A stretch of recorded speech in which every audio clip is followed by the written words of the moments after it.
મારી શુદ્ધ જાણકારી પ્રમાણે સબ્જેક્ટ ટુ કરેક્શન ભૂલ થતી હશે, હું માફી માંગીશ, પણ મારી શુદ્ધ જાણકારી પ્રમાણે ગુજરાતના કોસ્ટલાઇન દરિયાકાંઠા પરથી અંદાજિત 64,000 કરોડ રૂપિયાનું ડ્રગ્સ પકડાયું છે।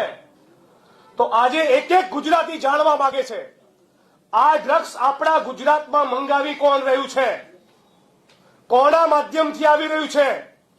આમાં રાજ્યની પોલીસ, ભ્રષ્ટ અધિકારીઓ, ગૃહ વિભાગની શું મિલીભગતને સામેલગીરી છે?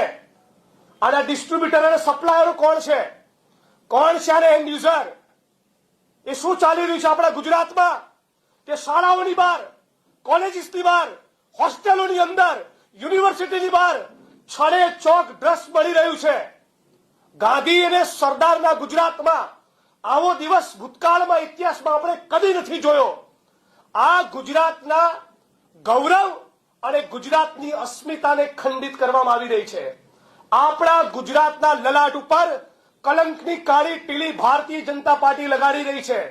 હું સવાલ પૂછી રહ્યો છું, કોણ છે ગુજરાતનો એ બદમાશ મંત્રી જે ગુજરાતની વર્તમાન યુવા પેઢીની ધમની અને શીરામાં એ ડ્રગ્સ ઘુસેડી રહ્યો છે? એ માણસને કોંગ્રેસ પાર્ટી અને ગુજરાતી તરીકે કોઈ પણ સંજોગોમાં અમે છોડવાના નથી।